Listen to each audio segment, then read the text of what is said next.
mensagem do livro de Emanuel. Antes, porém, desejamos saber quem está na casa pela primeira vez. Muito bem.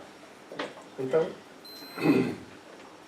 vamos ler uma mensagem do Espírito de Emanuel, cujo título é Trabalhos Imediatos.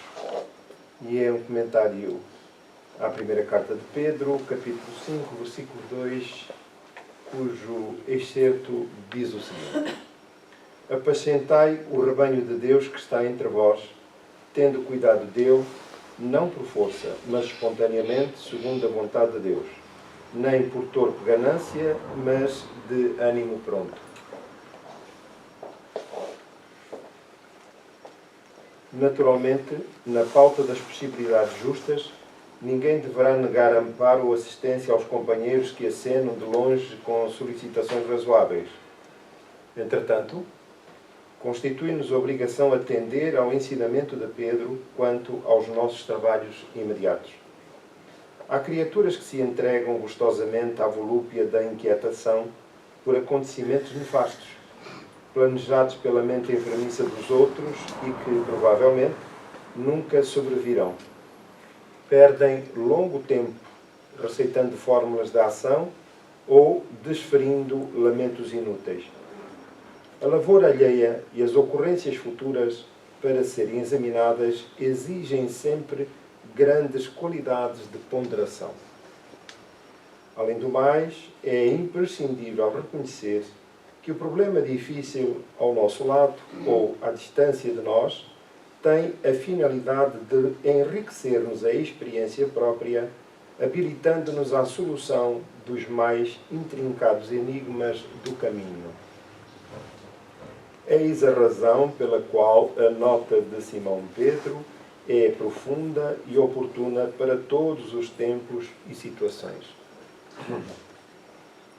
Atendamos aos imperativos do serviço divino que se localiza a nossa paisagem individual, não através de constrangimento, mas pela boa vontade espontânea, fugindo cada vez mais aos nossos interesses particularistas e de ânimo firme e pronto para servir ao bem, tanto quanto nos seja possível.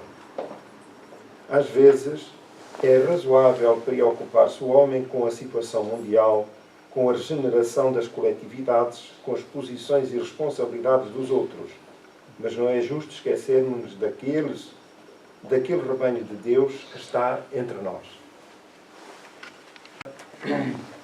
Reunir os nossos melhores pensamentos e vontade, a fim de podermos dirigir-nos em oração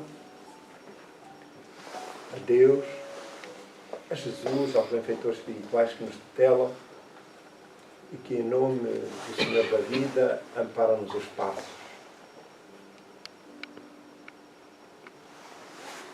Mestre querido, sentimos-nos imensamente gratos pela oportunidade da manhã do reencontro nos dois planos da vida.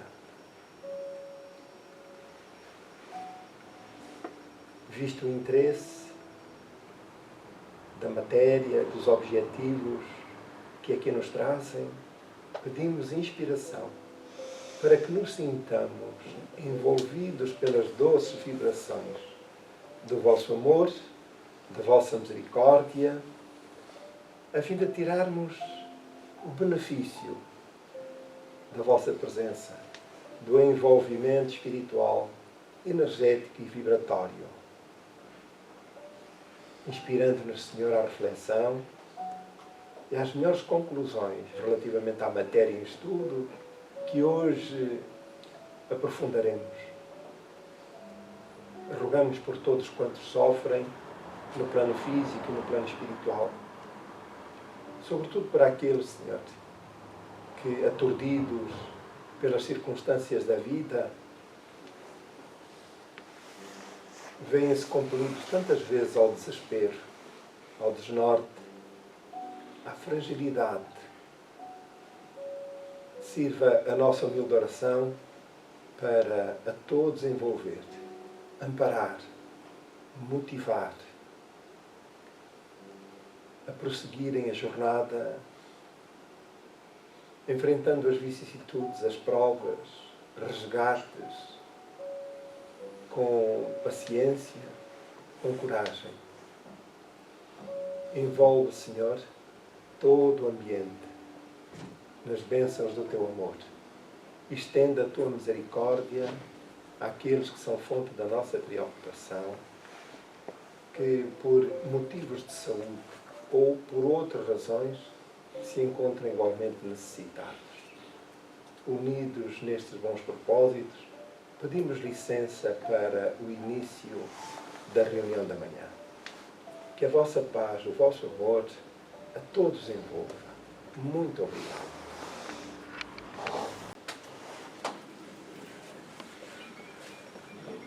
Muito bem, nós vamos ler então a mensagem introdutória do nosso trabalho, que diz o seguinte: Jesus escolheu os caminhos do coração para acercar-se das criaturas e chamá-las ao reino dos céus.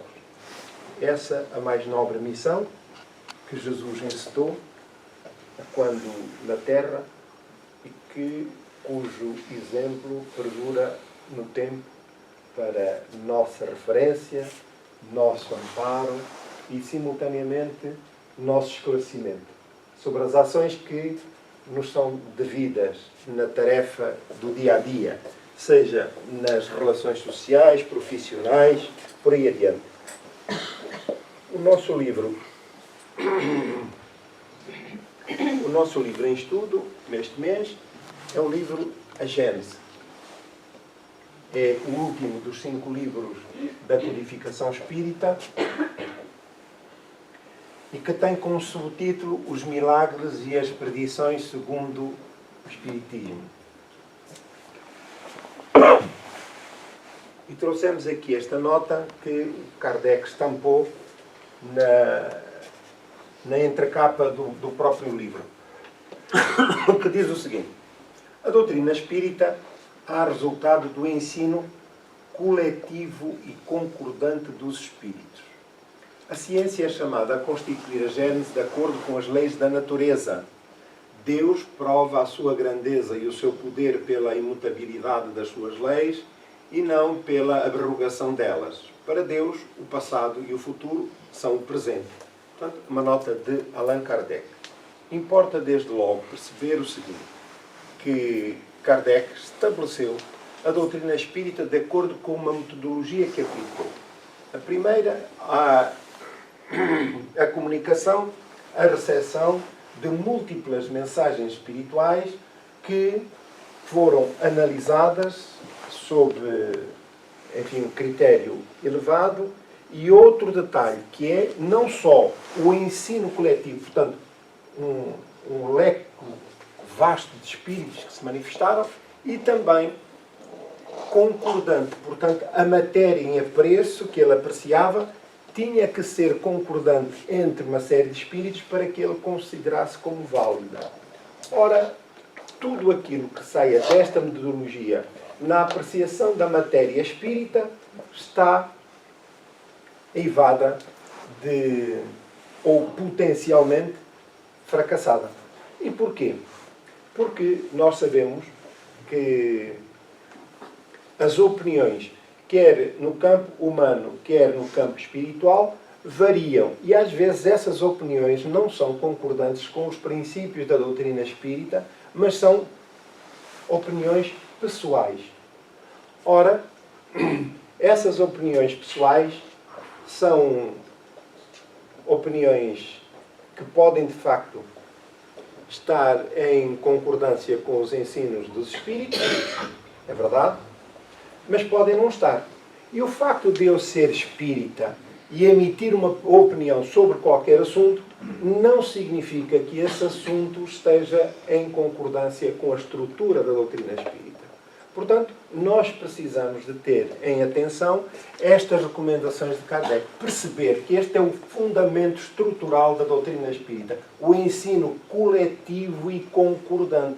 Portanto, não basta que eu emita uma opinião sobre qualquer assunto e que ele, por si só, seja validado por quem quer que seja. É preciso que essa opinião esteja embasada naquilo que é a doutrina espírita. Ora, como eu sou um espírito encarnado, se estivesse desencarnado, a situação era imediatamente a mesma. Portanto, a nossa opinião, ou melhor, a nossa apreciação sobre qualquer matéria que diga respeito às manifestações dos espíritos tem que terem atenção este aspecto, aquilo que é o ensino coletivo e concordante dos espíritos. Portanto, aqui nesta matéria não há simpatias com os temas, nem deve haver simpatias pessoais. Temos que apelar à razão e ao bom senso, que é para não cairmos no ridículo, porque também na passagem de informação a terceiros, o erro vai se replicando. Estão-me a compreender?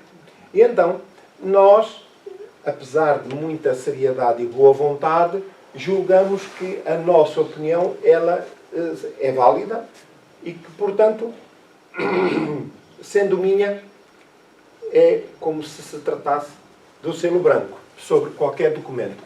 Ora, isto é importante porque nos dias de hoje temos acesso não só à literatura impressa, mas sobretudo aquela que corre pela internet. E vamos ao YouTube, vamos ao Facebook, vamos ao céu, e não faltam opiniões de caráter pessoal que estão mascaradas como opiniões e como verdades espíritas e não são verdadeiras. Para serem verdadeiras, nós temos que ter o cuidado de perceber se elas de facto estão embasadas na doutrina espírita e se resultam do ensino coletivo e concordante dos espíritos. Estamos a entender? Alguma dúvida relativamente à matéria? Porque hoje as nossas opiniões, temos que ter muita atenção a isso, as nossas opiniões são formadas à velocidade da luz, que é o copy-paste. Nós pegamos numa mensagem, que linda mensagem, e até fazemos mais. Pegamos naquela mensagem, metemos no WhatsApp e mandamos para o mundo inteiro, a querer doutrinar os outros. Mas sequer lemos a mensagem, sequer refletimos sobre ela. Então, estamos a querer impor aos outros aquilo que sequer adotamos para nós. Então, vivemos à velocidade da luz. Somos espíritas e nas entrelinhas estamos a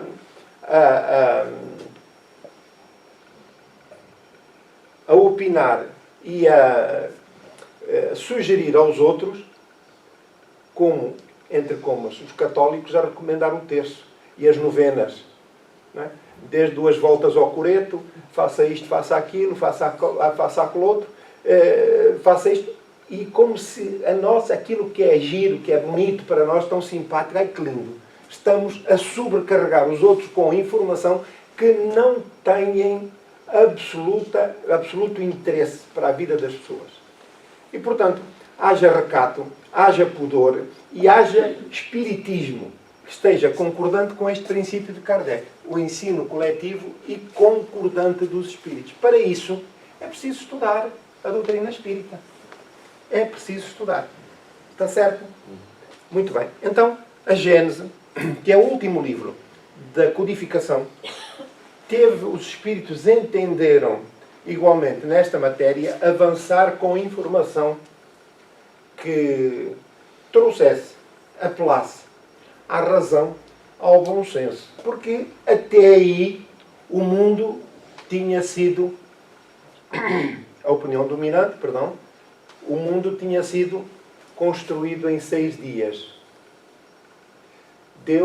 E no 7º, Deus descansou. Então Deus levantava-se, faça-se luz, e a luz fazia-se. Faça-se não sei quantos, e tudo se fazia. Ora bem, a própria ciência humana contraria em absoluto este conceito. Porque, segundo as análises geológicas e antropológicas, nós já cá andamos há milhões de anos. Ou melhor, o ser humano. Mas com o espiritismo nós vimos a perceber que aqueles que viveram antes somos nós mesmos. Aqueles que estão ligados ao processo evolutivo da Terra. E, portanto, o princípio da reencarnação esclarece-nos que, enquanto espíritos, jornadeamos pela vida, nascendo, vivendo, morrendo, por aí adiante. Ora, era preciso esclarecer esse processo. E hoje, a doutrina espírita, não só o livro, a Gênese, mas outra literatura complementar, dos espíritos, como, por exemplo, de André Luiz ou Emmanuel, revelam-nos o tempo da constituição da matéria enquanto planeta e depois da chegada do princípio inteligente até aquilo que nós somos hoje, espíritos, são milhões de anos passados. Mas, apesar da impressão que isso nos causa, diante da eternidade da vida, é uma partícula fugaz na eternidade. Qualquer período de tempo, medido de acordo com os nossos parâmetros. Ora, então, fazia-se necessário que os espíritos pudessem esclarecer esta matéria, que apesar de Deus ser absoluto, a sua obra fez-se de acordo com parâmetros que as próprias leis instituídas governam a vida. Então, aí temos a Gênese, que é um elemento fundamental para perceber a evolução da matéria e do espírito. Qualquer dúvida, agradecemos que nos a coloquem. Então, no capítulo 14, trata dos fluidos e hoje, em concreto, iremos falar de vários processos.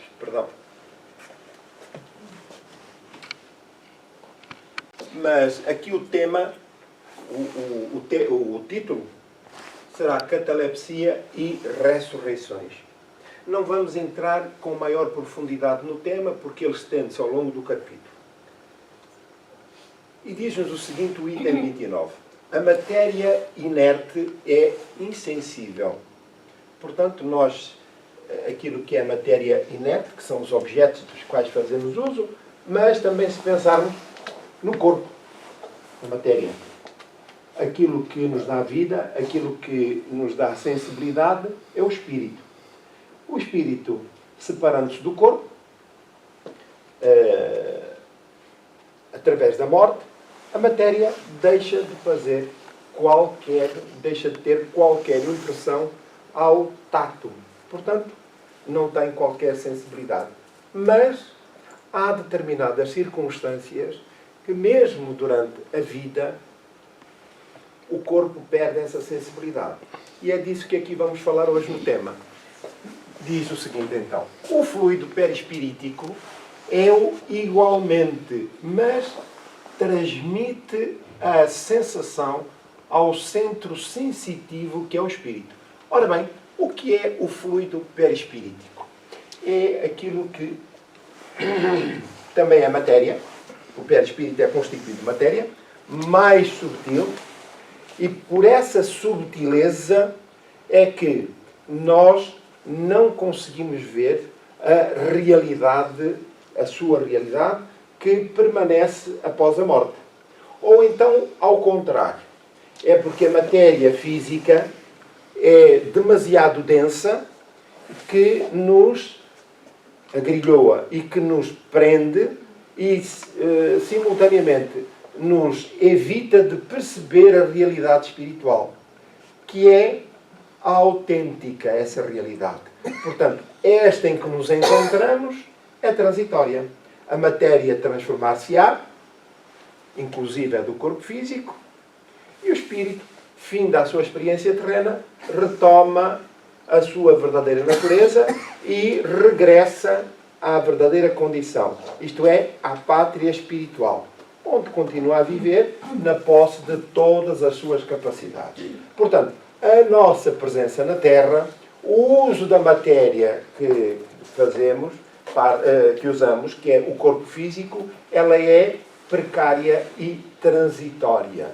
E usamos-la durante determinado período de tempo. E é, hoje, a ciência, a antropologia, esclarece-nos isso, que a própria matéria, a constituição do corpo físico dos nossos ancestrais, desde o mundo dos primitivos, ela evoluiu até ao ponto em que nos encontramos neste momento.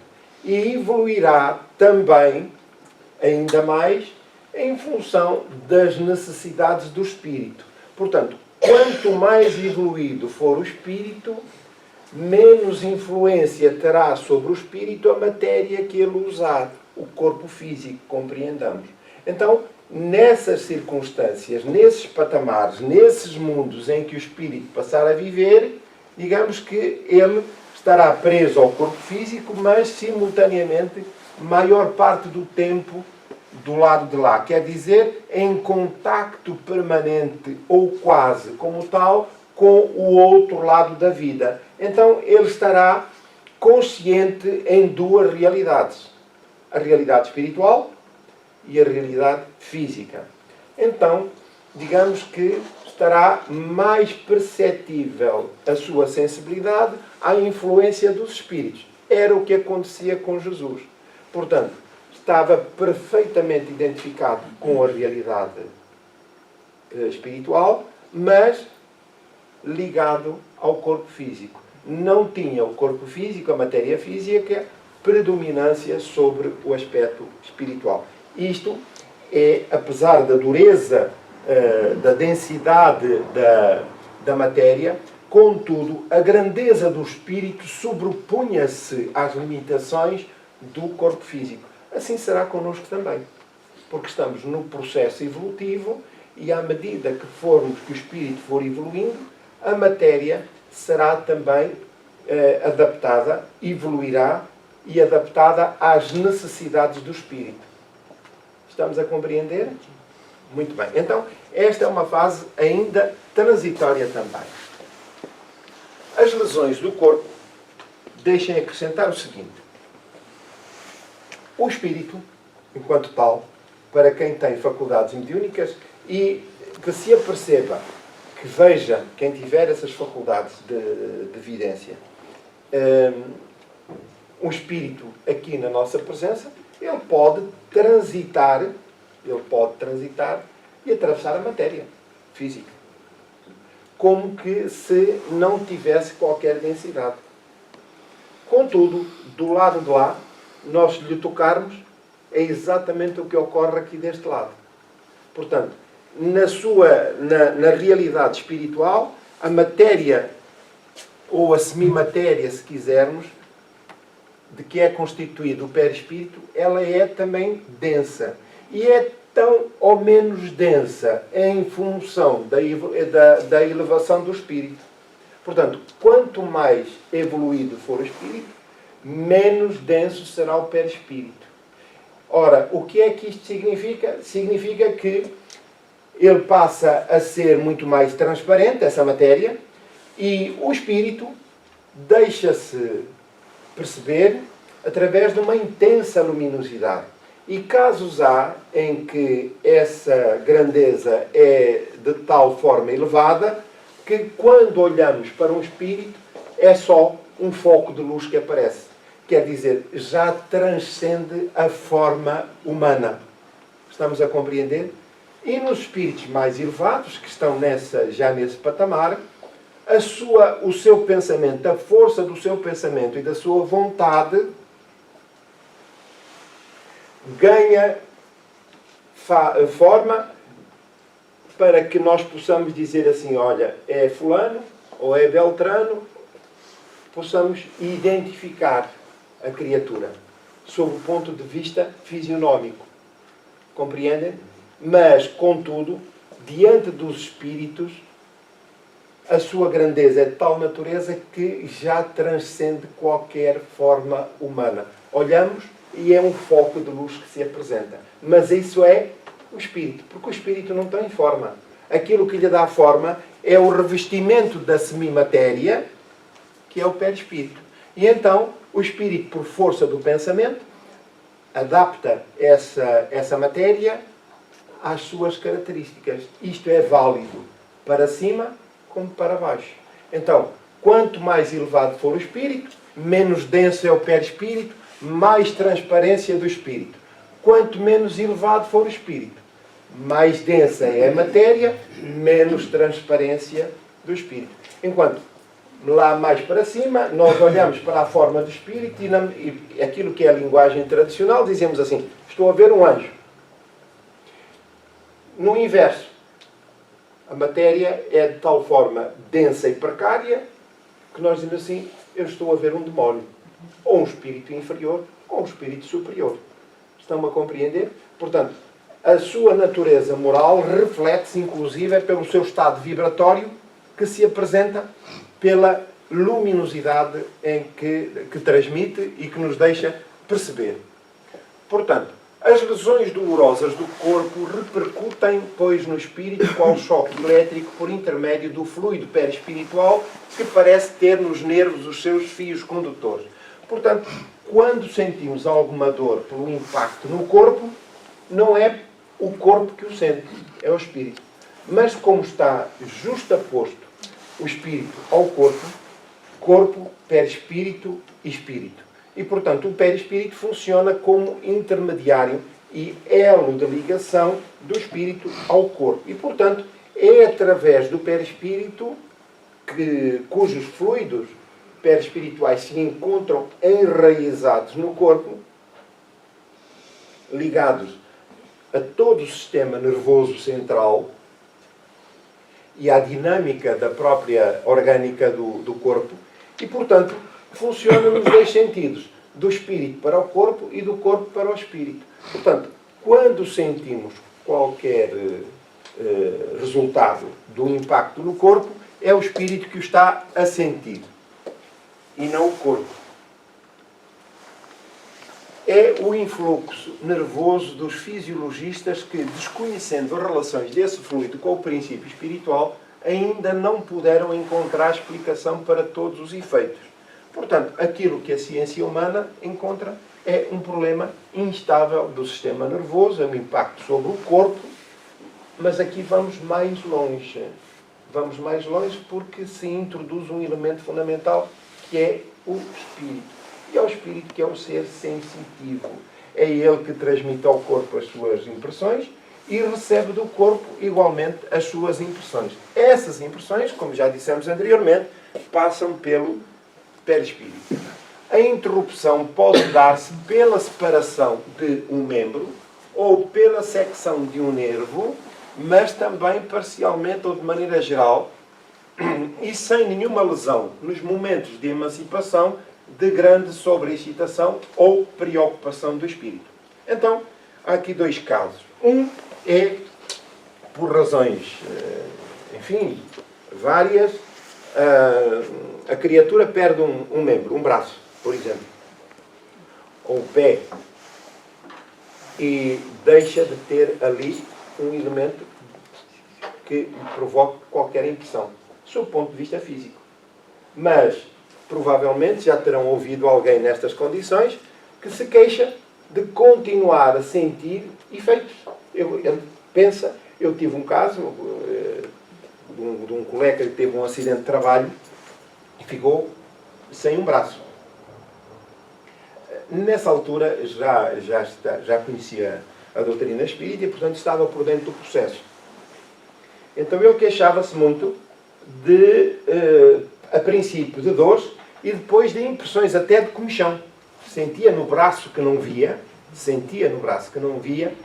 essas impressões. Ora, o acidente só lhe havia trucidado, seccionado o braço físico, mas o braço espiritual continuava. Estão-me a compreender? Estamos lá? É fundamental perceber isto. Ora, isto é uma apreciação no campo físico. Mas agora, suponhamos que essa pessoa que desencarnava e que na mente lhe havia provocado um impacto, um trauma de tal grandeza que para ele continuava a não ter braço. E então, do lado de lá, a visão que ele tinha do seu corpo era exatamente sem o braço. Porquê? Porque estava obstaculizado pela forma de pensar relativamente ao acidente. Como não admitia a continuidade da vida, não compreende e face à realidade que se encontrava, ou passava a estar, para ele, ok, eu estou vivo, sim senhor, eu tenho o corpo, pois não tenho o braço, isto ainda foi do acidente, portanto eu estou normal. Isto é um bloqueio mental. O espírito manifesta-se nos trabalhos de assistência espiritual através das faculdades mediúnicas e o que se faz? Desbloquear a mente do indivíduo relativamente ao processo. E quando isso é desbloqueado, ele então dá conta de que o braço continua lá. Enquanto isso não acontecer, ele está sem braço, mutilado. Portanto, estamos aqui a conjugar uma experiência terrena com a experiência espiritual. Ora bem, então, veja-se que é a prova de que o espírito não só sobrevive à morte, mas sobrevive aos impactos, aos traumas que o corpo sofre na matéria. Ora, a forma de encarar a situação é que depois, após a morte, é que vai alterar as circunstâncias. Portanto, mas para além disso, e é aqui agora que o tema interessa, é que em determinadas circunstâncias há, enquanto na vida física, nos momentos de emancipação, de grande sobreexcitação ou preocupação do espírito, o que ocorre enquanto encarnado. E é disso que nós vamos tratar aqui no nosso tema, não é? Que estamos a tratar aqui no nosso tema. Nesse estado, o espírito não pensa no corpo e na sua febrilatividade. Atrai a si, por assim dizer, o fluido espiritual que, retirando-se da superfície, produz aí uma insensibilidade momentânea. Portanto, há casos que são comuns, já aconteceu com todos nós, de estarmos concentrados focados em determinado assunto, em determinado objeto, e não damos conta nem do tempo que passa, nem das circunstâncias envolventes. Já aconteceu? Muito bem. Então é isto que está a acontecer. E mesmo que nos toquem, nós não damos conta, não temos essa sensibilidade, essa percepção imediata. Às vezes o impacto tem que ser um abanão forte, porque dá a ideia que estamos a dormir acordados. Até essa expressão. Estás a dormir acordado? Já chamei, já abanei, e portanto há alguma dificuldade em voltar à realidade. Ora, poder-se-ia também admitir que em certas circunstâncias opera-se uma modificação molecular no próprio fluido perispiritual que lhe tira temporariamente a propriedade de transmissão. É uma conjetura de Kardec, essa possibilidade. É por isso que muitas vezes, no ardor do combate, um militar não percebe que está ferido e que uma pessoa cuja atenção se encontra concentrada num trabalho não ouve o ruído que se lhe faz em torno. Há aqui uma explicação que é muito recorrente, que é numa altura de sobreexcitação, de concentração em determinado tipo de ocorrência, nós dizemos foi da adrenalina. Eu estava com os níveis de adrenalina tão elevados que nem me apercebi. Mas há casos muito comuns que se ocorrem connosco, às vezes não damos conta. Aparece-nos uma nódoa num braço ou numa perna, mas eu não me lembro de nada. Onde é que lhe terei batido? Não me ocorre. Quer dizer, estávamos focados noutro assunto qualquer, houve um impacto do corpo e agora apercebemos-nos daquela nódoa que nos aparece e que nos revela que houve um fenómeno qualquer que desconhecemos, que ocorreu e que não estávamos cientes no momento correto, no momento próprio, para nos apercebermos disso. Portanto, aqui no caso, acontece muitas das vezes que as pessoas são feridas, de facto, e não se apercebem disso. Exatamente porque estão focados em determinado momento, em determinado objeto, em ocorrência, que isso lhes passa, digamos assim, ao lado. As outras ocorrências lhes passam ao lado. e, portanto, dá aqui a impressão de que há um certo grau de insensibilidade. Então, o que diz Kardec, a efeito análogo, e é agora aqui, digamos, a matéria mais importante, efeito análogo, porém mais pronunciado, verifica-se em alguns sonâmbulos, na letargia e na catalepsia. Finalmente, do mesmo modo, também se pode explicar a insensibilidade dos convulsionários e de muitos mártires. Portanto, ele alude aqui à Revue Spirit, de janeiro de 1868, estudo sobre os Aisaiawas, que era uma tribo, à época, que havia no norte da África. Mas, reportando-nos aqui aos sonâmbulos, letargia e catalepsia, são fenómenos mediúnicos que o próprio espírito, e usando da sua liberdade e manipulando os fluidos do seu perispírito, provoca este tipo de fenómenos. São fenómenos que estão enquadrados naquilo que é a classe dos fenómenos mediúnicos, que o livro dos médiuns trata e que eu podia aqui explanar com maior detalhe, mas tirava a graça e perdi uma oportunidade de estudar a matéria. Assim, vão ao livro dos médiuns e no livro dos médiuns leem, estudam com mais detalhe e de pronunciamento aquilo que se trata. Mas, só para aguçar o gosto pela matéria, vamos dizer que o que são os sonâmbulos. O sonambulismo natural, que naturalmente é um fenómeno muito corrente, que conhecem, que é a independência que o espírito assume em determinadas circunstâncias, portanto, separa-se do corpo parcialmente e passa a ter controle do corpo nestas circunstâncias, neste momento. Então, o espírito parcialmente afastado e o corpo é comandado como que a dormir ou de olhos abertos e vai sob as ordens do espírito aqui ou acolá. Nesses períodos de tempo, o espírito pode relatar ocorrências do lado de lá. Ele pode dizer, olha, eu estou a ver o espírito A, estou a ver o meu guia espiritual, estou a ver o meu pai, estou a ver a minha mãe, entretanto já desencarnados, o amigo tal. Portanto, este é o sonambulismo. É um fenómeno mediúnico. E que, pelo menos uma das médiuns que trabalhou com Kardec, Ruth Céline Jaffé, tinha esta particularidade. É uma médium sonâmbula e, portanto, contactava com os espíritos superiores, recebia as instruções e, durante o fenómeno do sonambulismo, transmitia as informações a Kardec. Portanto, isto é, digamos assim, relativamente corrente. Depois temos o caso da letargia. A letargia é um fenómeno de aparente morte, em que o corpo assume todas as aparências da morte.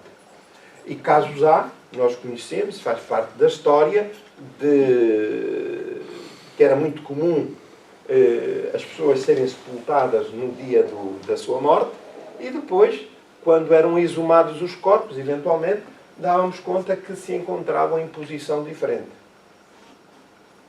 E casos há em que a pessoa até está dentro daquele período que é reservado para resguardo dessa eventualidade das 24 horas, em que já é dado como morto e o morto acorda no caixão. Já tem acontecido isso.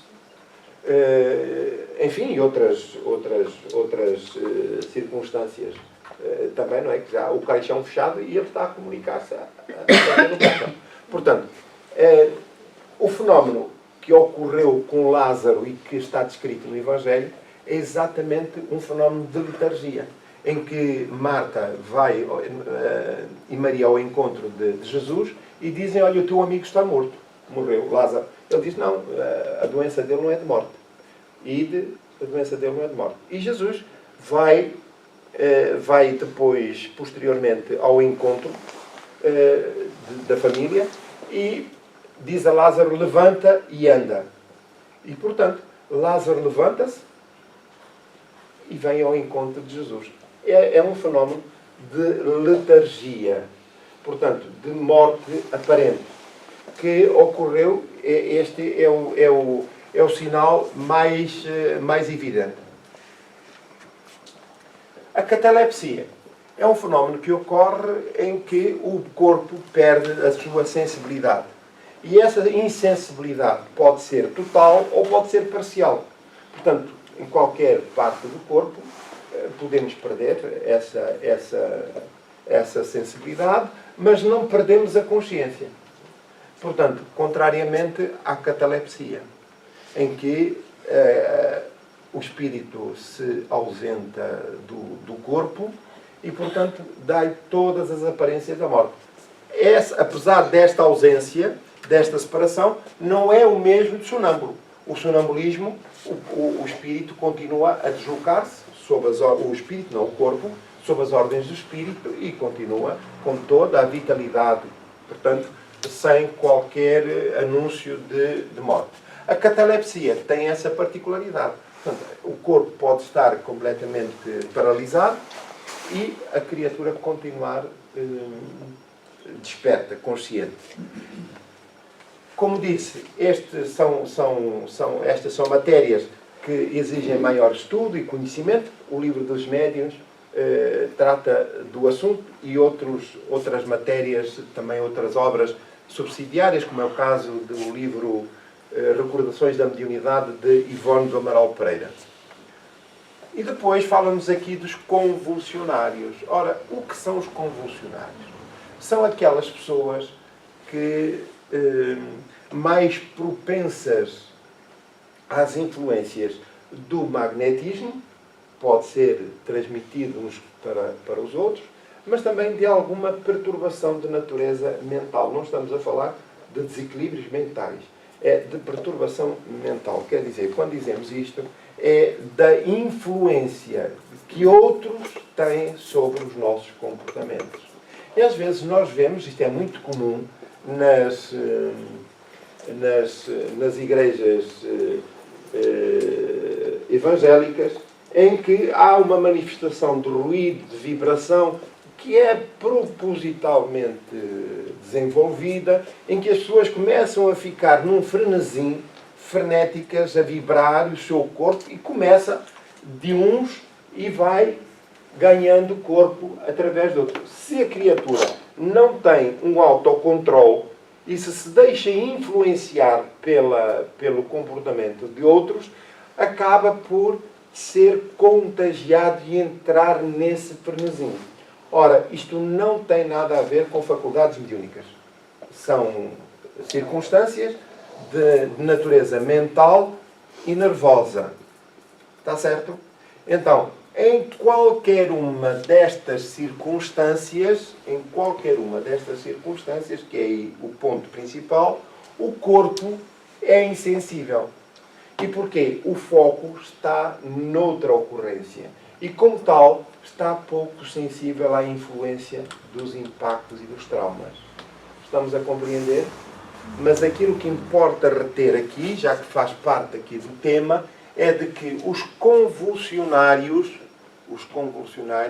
este tipo de manifestação e de propensão, não tem nada a ver com faculdades mediúnicas.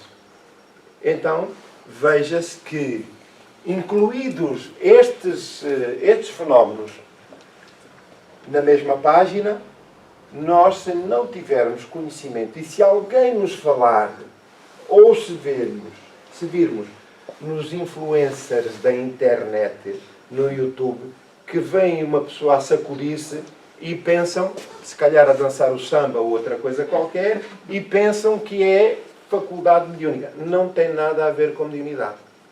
São convulsionários. E é importante que tenhamos isto em conta, nós espíritas, para não induzirmos terceiros em erro, porque às vezes há fenómenos que são de natureza neurológico, mental, que aparentam faculdades mediúnicas e não têm nada a ver com as faculdades mediúnicas. São questões a serem avaliadas pela medicina. Está certo? Então, temos que ter conhecimento disso. Volto a dizer, convido de novo a estudarem o livro dos médiuns. Muito bem. Então, vamos adiante. No item 30, diz-nos o seguinte: em certos estados patológicos quando o espírito há deixado o corpo e o perispírito só por alguns pontos se lhe encontra ligado, apresenta ele o corpo todas as aparências de morte e anuncia-se uma verdade absoluta, dizendo que a vida está por um fio. Portanto, o desligamento do corpo faz-se de forma paulatina. Mais ou menos tranquilo ou mais ou menos violento. Ora, contudo, há circunstâncias em que o processo se faz lentamente e esse lentamente pode, eventualmente, prolongar no tempo um fio de vida, digamos assim, a ligação do perispírito ao corpo físico, ou do espírito, se quisermos, perispírito ao corpo. E enquanto isso acontecer, a vida permanece. Para termos uma ideia, quando aqui falamos do sonambulismo, ou às vezes ocorre connosco durante o sono, em que nos deslocamos do corpo, a vida transmite-se através daquilo que é um cordão, que chamamos o cordão umbilical, outros chamam cordão de prata, outros chamam fio de prata, mas é o fio, é a ligação do perispírito, a extensão, porque o perispírito é dúctil, é matéria não tão densa como a do corpo físico, e, portanto, ela dilata-se, e para onde o espírito for, aquela matéria estende-se como se fosse plasticina. Começa-se a estender por ali dentro. E é através daquele fio que se mantém a vida, que está ligado ao cérebro. O cérebro do perispírito ao cérebro do corpo físico. E é por esse fio, por esse cordão, por onde transita a vida. Ora, aqui no caso, é semelhante o fenómeno. Acontece, porém, que ele tem outras particularidades. É que, enquanto no exemplo que nós demos, não há qualquer desligamento fluídico, digamos assim, na morte, a morte começa a ocorrer dos pés para a cabeça. O último a ser desligado é o cérebro.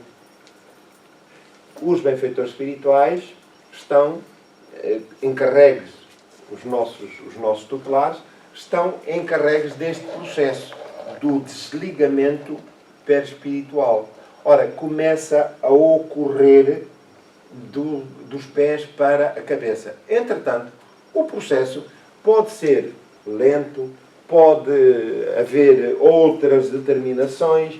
Suponhamos que, em último caso, quem está lá mais acima diz assim, olha, vamos permitir que o espírito permaneça no corpo durante mais X tempo.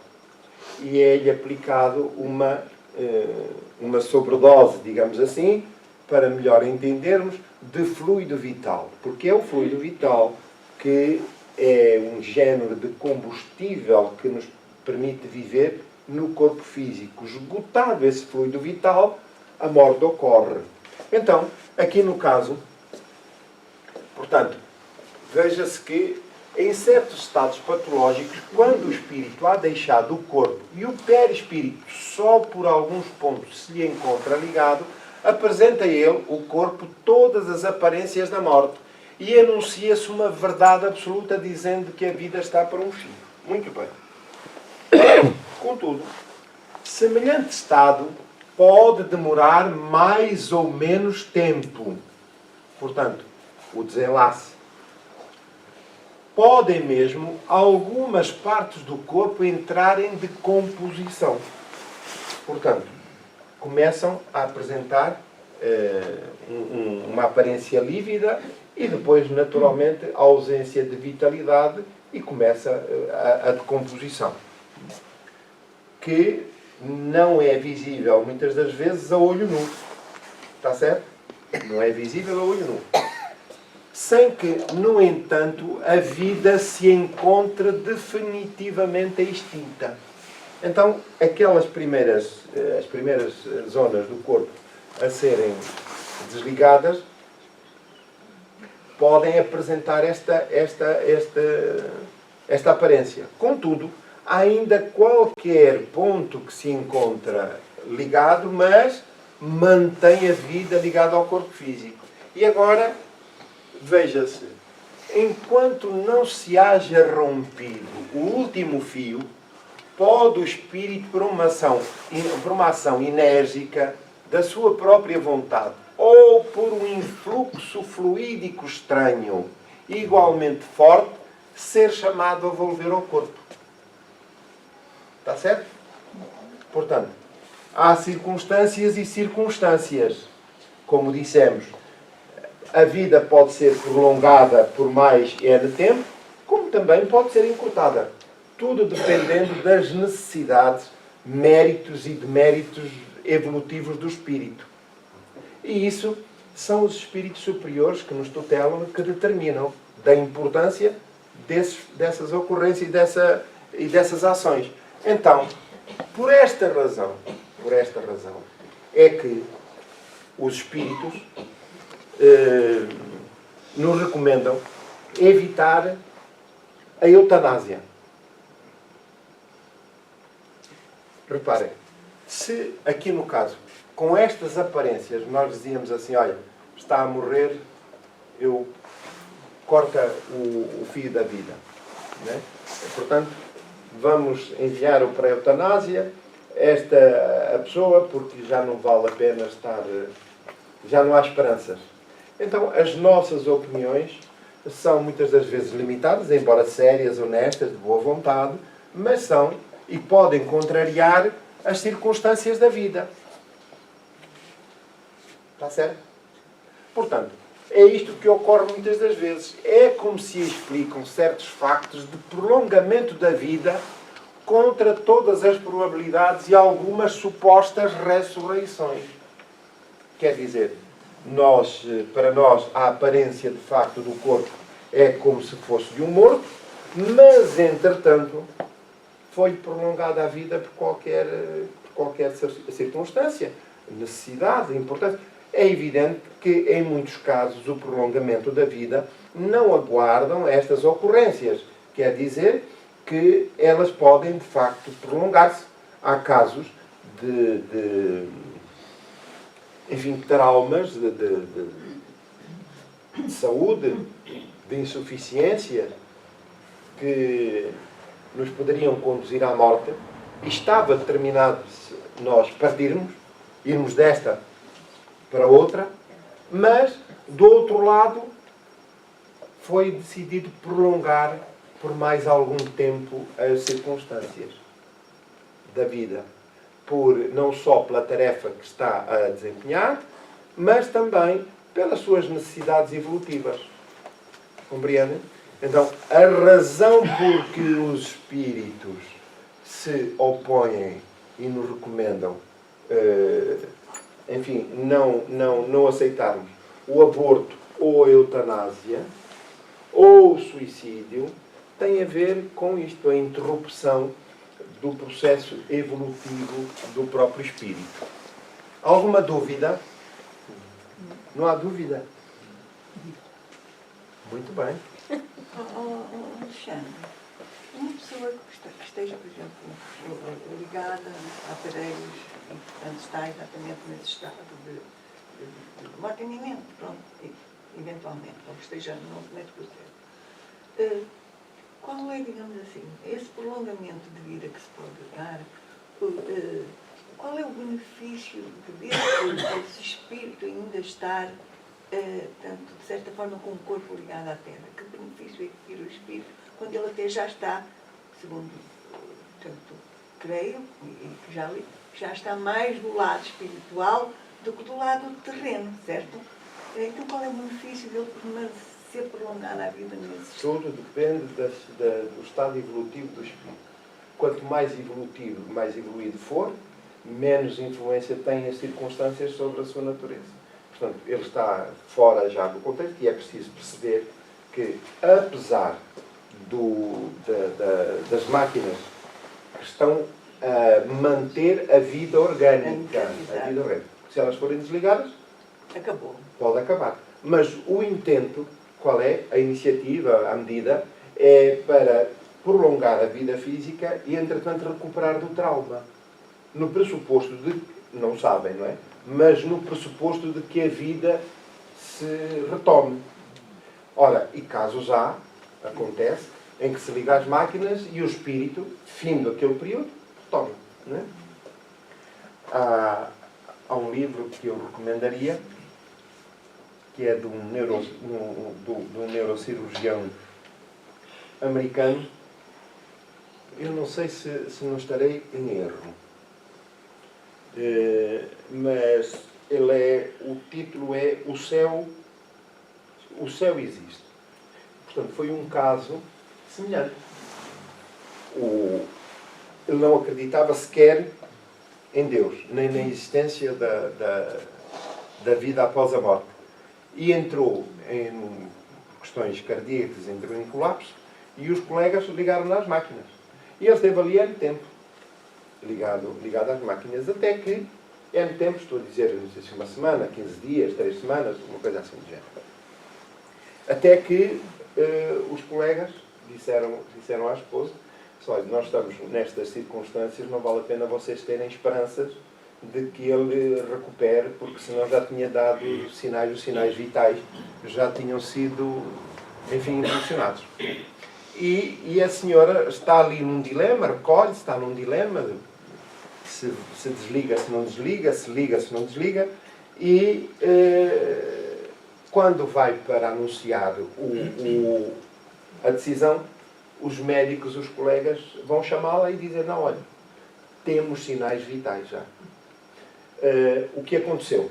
Ele depois recobra a consciência e, a partir dessa altura, ele entra assume uma tarefa de divulgar a experiência que havia tido enquanto no plano espiritual. Recordava-se de um filho e de dialogar. Um filho que já tinha partido e com outros familiares. E, portanto, a missão dele passou a ser a divulgar a existência da vida após a morte. Ora bem, então, quando se está ligado às máquinas, tudo dependerá do estado evolutivo do espírito. E há espíritos que continuam ligados ao corpo físico e que, finda o período estabelecido, eles recuperam. Portanto, não há morte. Quando a morte já está, de facto, instituída, acontece que não há qualquer proveito. Pode acontecer, pela natureza do espírito, aquilo seja uma experiência para o próprio espírito. Porque o espírito, quanto mais materializado estiver, o que é que ele pretende? É assumir o corpo. Naquelas ou noutras circunstâncias quaisquer. É voltar à vida física, mas isso já não lhe é permitido. Já não há condições para isso. E, portanto, ele não tem hipótese de recuperação. E há os espíritos, outros, que isso já não surte qualquer efeito. O espírito já partiu. Desculpe, mas esse prolongamento como falou há pouco, nessas situações de pessoas em coma, há um momento baseado na medicina, não é? Que está protocolado em muitas situações, que aí há uma intervenção clínica. Sim. Quer dizer, já não é a parte espiritual. Não, é o próprio.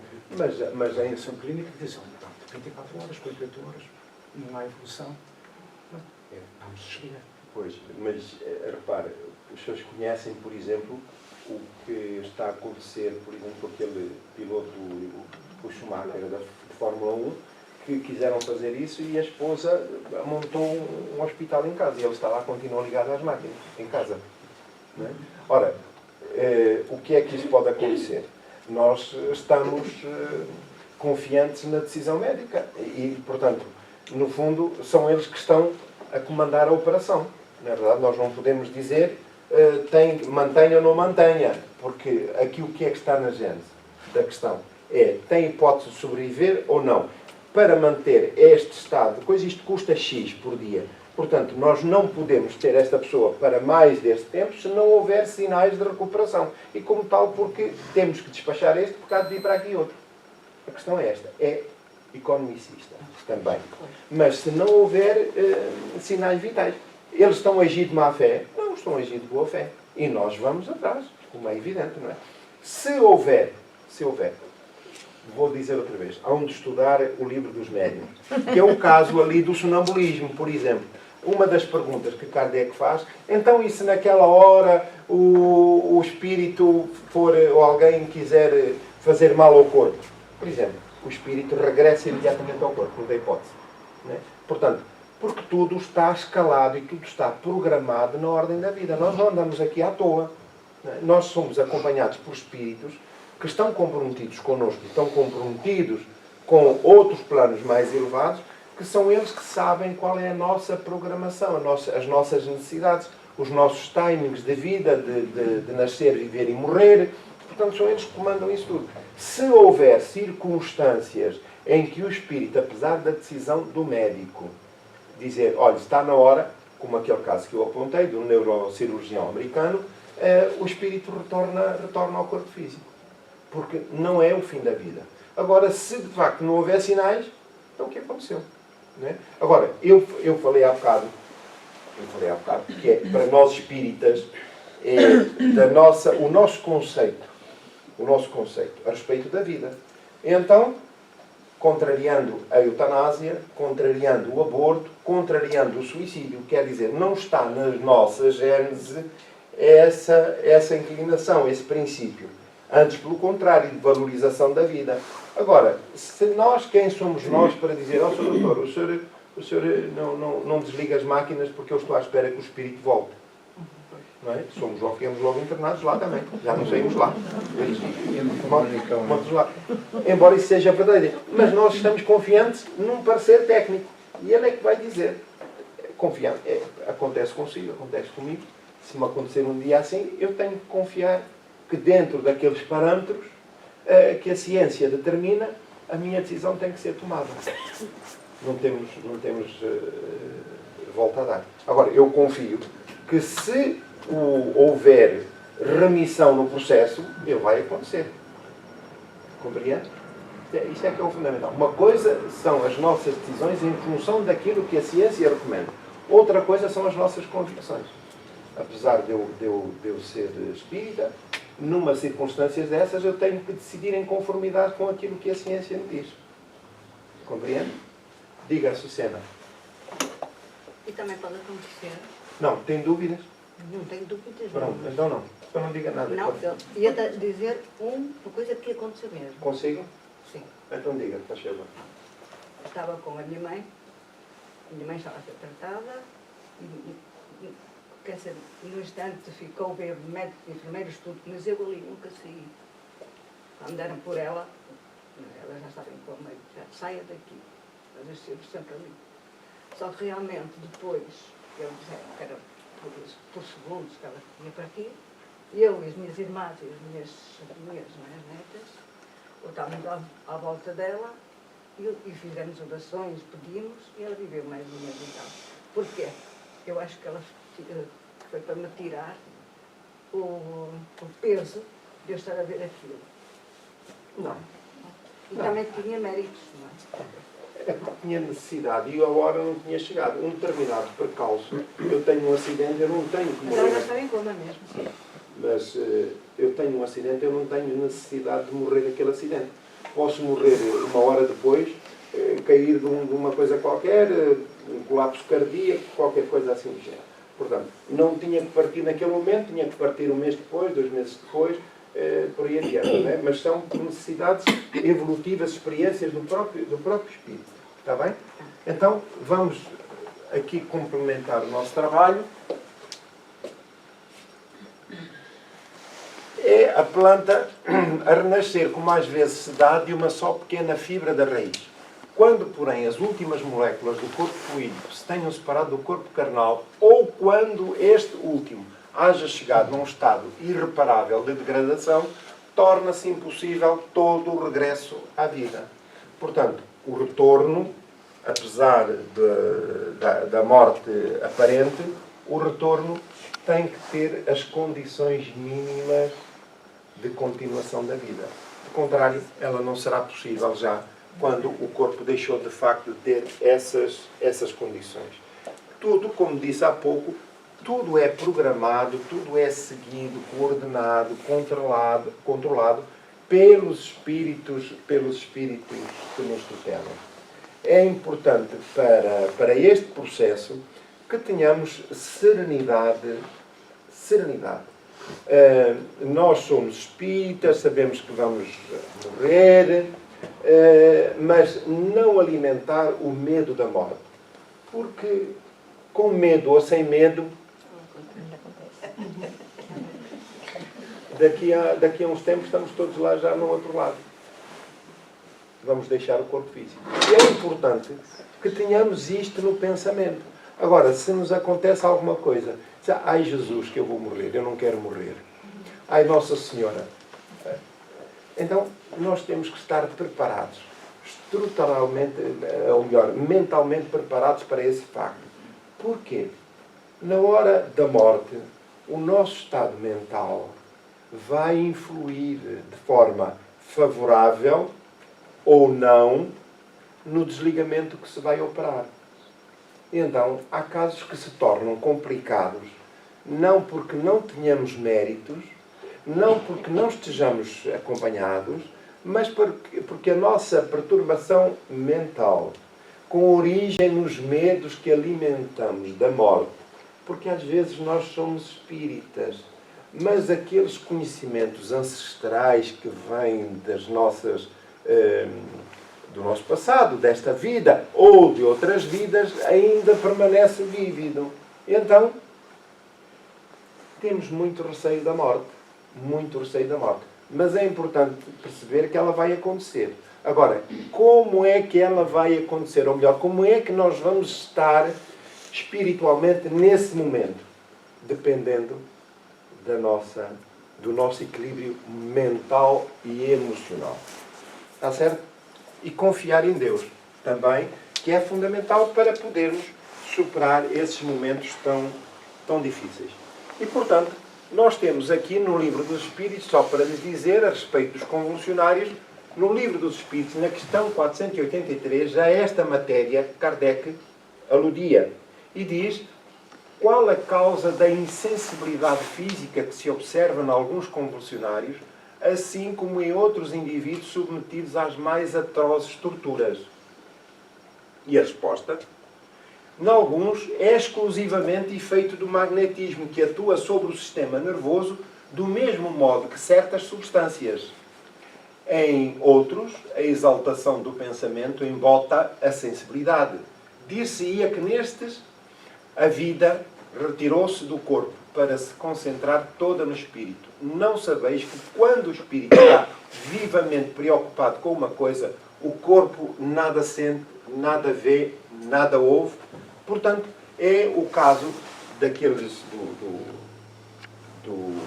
o exemplo aqui que demos anteriormente dos convulsionários, que à época houve um fenómeno, à época de Kardec, houve um fenómeno muito interessante que ele depois registou na Revista Espírita de janeiro de 1868, relativamente àquela tribo que há pouco falamos. Que espetáculos que às vezes vemos também por aí, pessoas que andam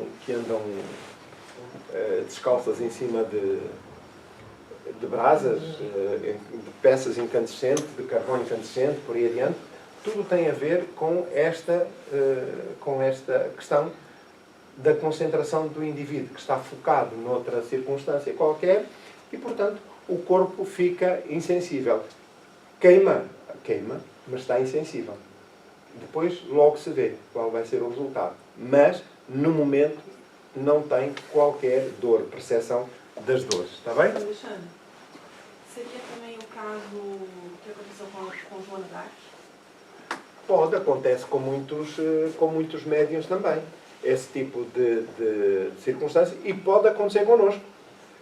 Há casos em que a morte ocorre, por exemplo, de traumas, circunstâncias mais dolorosas, e que nós sequer passamos por esse trauma, porque o espírito, entretanto, foi desligado pelos méritos que tem, pelos créditos, e, portanto, apesar de ser uma circunstância dolorosa, já não lhe é permitido viver, sentir os traumas dessas circunstâncias. Portanto, isto é para dizer o quê? Quando falamos em Joana de Arc, ou de outro médium mais proeminente, nós pensamos, porque era médium, ou porque era santo, ou porque era isto. Não, não. Isto ocorre também connosco, muitas das vezes. Pelo resultado pelos méritos conquistados, resultante da nossa ação, da nossa vida, os espíritos agem em conformidade. Quer dizer, como foram alcançados determinado estatuto, determinados méritos, já não há necessidade de passar por aquele trauma, apesar das aparências. Estamos a compreender? Muito bem. Então, vamos dar por terminado o nosso trabalho.